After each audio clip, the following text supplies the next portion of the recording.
Hello guys. Last episode में हमने देखा था ग्रैंड मास्टर और इविल बीस्ट गॉड के बीच खतरनाक फाइट चल रही थी।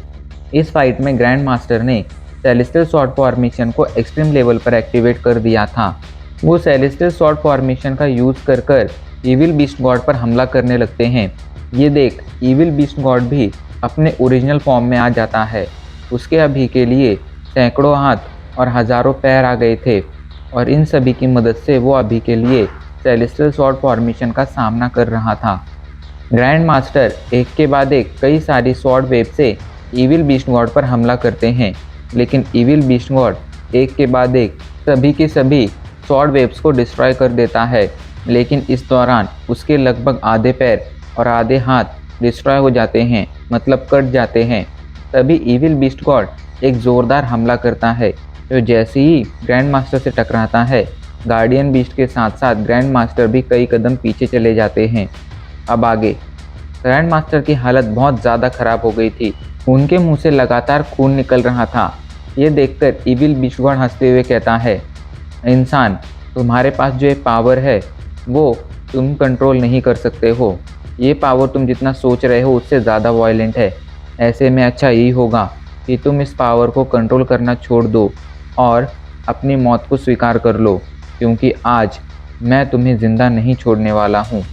उसकी बात सुनकर ग्रैंड मास्टर बस हल्के से मुस्कुराते हैं, जिसके बाद वो जल्दी से अपना हाथ लहराते हैं। उनके ऐसा करते ही अचानक से सेलेस्टियल स्वॉर्ड फॉर्मेशन ज़ोर ज़ोर से घूमने लगती है और उनके हाथों में एक बड़ी सी स्वॉर्ड आ जाती है। तभी अचानक क्विंगम सेट की सभी पीक से एक गोल्डन कलर की लाइट निकलती है। अभी के लिए 7 गोल्डन कलर्स की लाइट आसमान में आकर एक जगह पर रुक जाती हैं और उस जगह पर वो लोग इकट्ठा होकर 7 गोल्डन कलर की फॉर्मेशन को एक्टिवेट कर देती हैं। ये फॉर्मेशंस तेज़ी से घूम रही थीं और अभी के लिए इनके अंदर से पावरफुल एनर्जी निकल रही थी। फॉर्मेशन को वहाँ देखकर सभी सोच में पड़ जाते हैं कि आगे क्या होने वाला है। तभी ग्रैंड मास्टर हल्के से कहते हैं, पूर्वज, मुझे माफ़ कर दीजिएगा। मैं ऐसा नहीं करना चाहता था, पर अब मुझे ऐसा करना पड़ेगा, वरना आज ये इविल बीस्ट गॉड पूरी की पूरी दुनिया तबाह कर देगा। उनकी बातों में अफसोस महसूस किया जा सकता था। शायद वो किसी बात से बहुत ज़्यादा परेशान थे, लेकिन अभी के लिए ये वक्त परेशान होने का नहीं था। वो जल्दी से अपनी उंगली पर एक कट लगाते हैं। उस कट से लगातार खून निकलने लगता है। ग्रैंड मास्टर उस खून को इकट्ठा करते हैं और उसे सेलेस्टियल स्वॉर्ड फॉर्मेशन में भेज देते हैं। अचानक से जैसे ही वो खून सेलेस्टियल स्वॉर्ड फॉर्मेशन में जाता है, सेलेस्टियल स्वॉर्ड फॉर्मेशन से एक लाइट निकलने लगती है, जो सीधा आसमान में चली जाती है और सभी को आसमान में एक बड़ी सी डायग्राम दिखाई पड़ने लगती है। ये डायग्राम कल्टीवेशन मेथड की थी और किसी और कल्टीवेशन मेथड की नहीं, बल्कि ताइजी कल्टीवेशन मेथड की। अभी के लिए उस कल्टीवेशन मेथड से पावरफुल एनर्जी निकल रही थी। तभी ग्रैंड मास्टर अपने कुछ ब्लड को सेलेस्टियल स्वॉर्ड फॉर्मेशन में भेज देते हैं।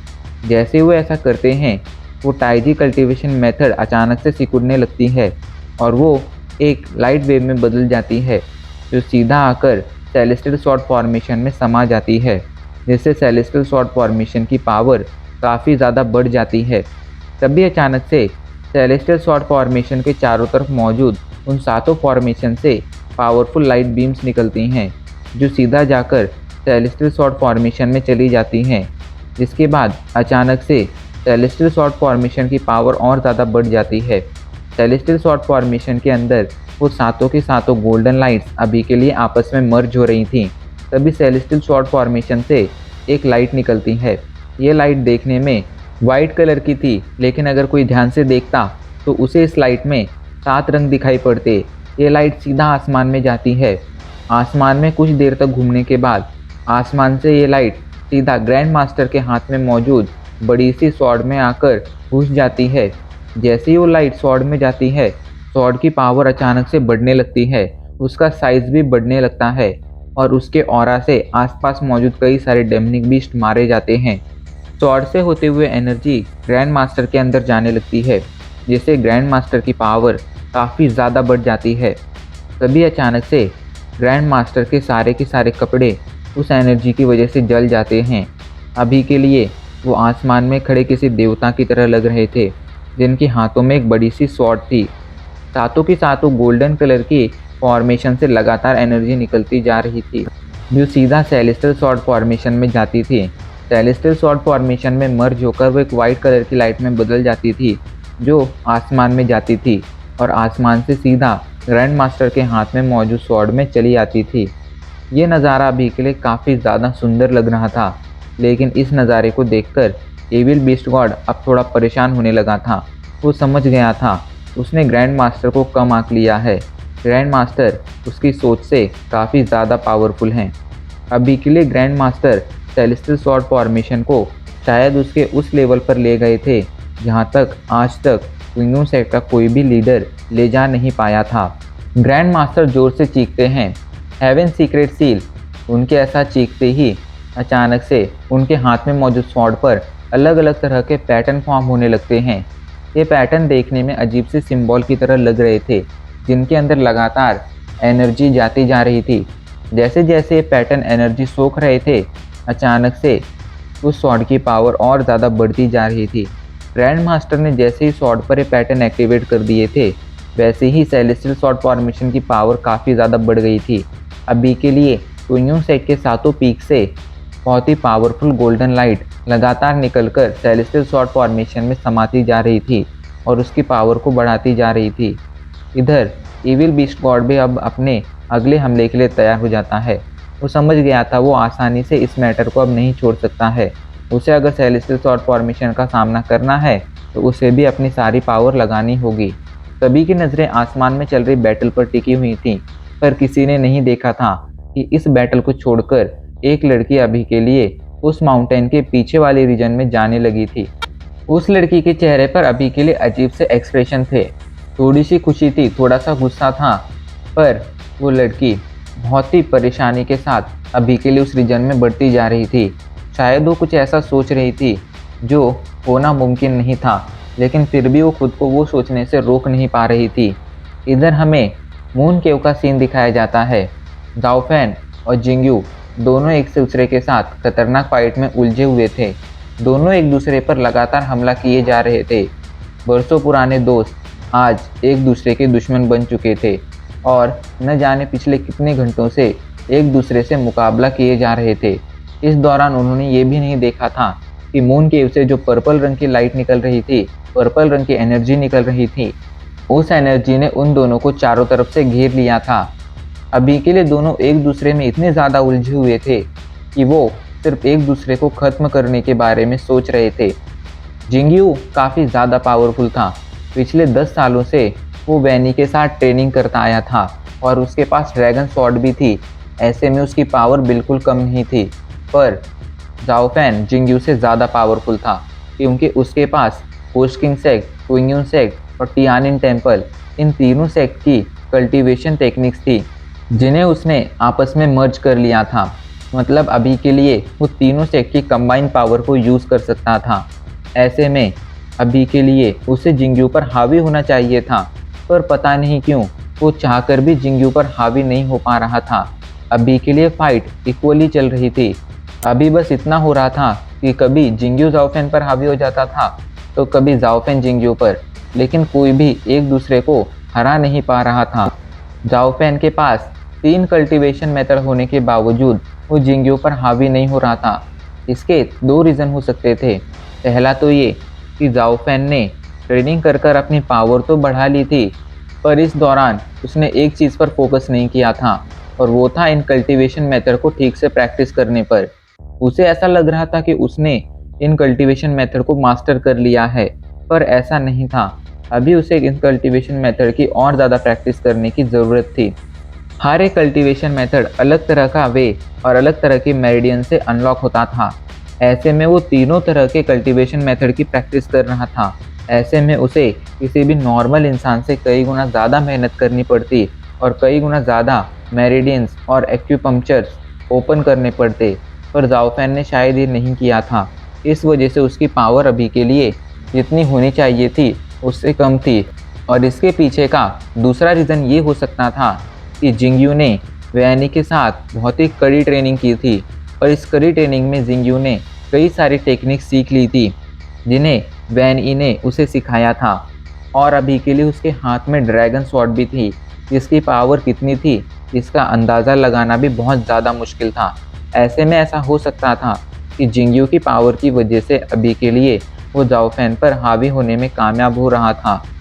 ये फाइट काफ़ी देर तक ऐसी ही जारी रहती है, लेकिन फाइनली जाओ फैन जिंगयू पर हावी होने में कामयाब रहता है।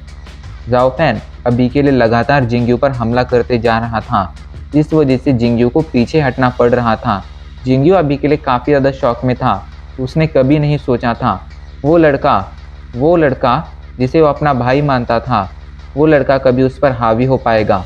दरअसल जिंगयू और जाओ फैन बचपन से एक दूसरे के कॉम्पिटिटर थे। बचपन से ही जिंगयू जाओ फैन से ज़्यादा पावरफुल था। जब वो गांव में भी थे तब भी जब वो फाइट किया करते थे तब हमेशा जिंगयू ही जीतता था।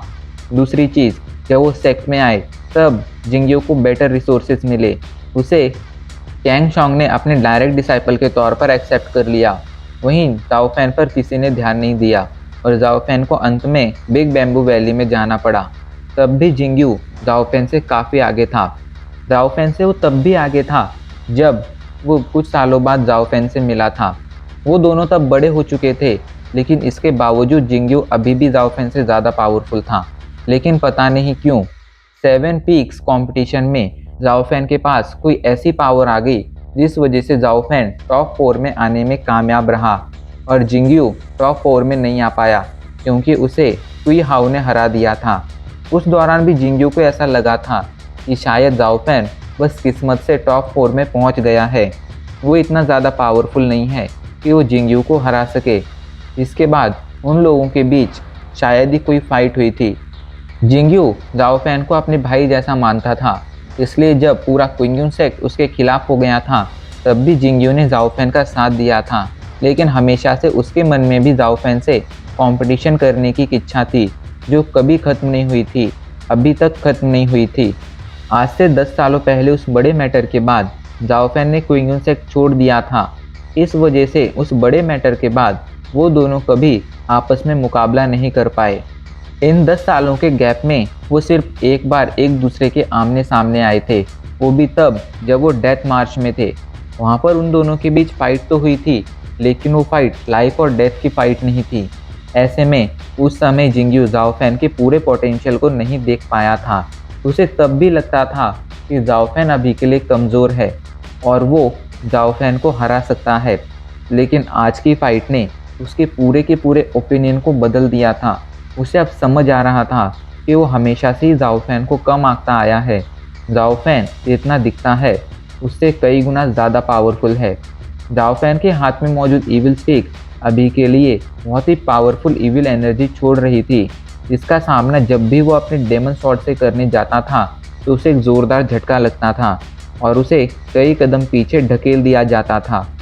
जिंगयू जाओ फैन पर हमला तो करते जा रहा था, लेकिन इतने ज़्यादा हमले करने के बावजूद वो अभी तक जाओ फैन पर हावी नहीं हो पाया था।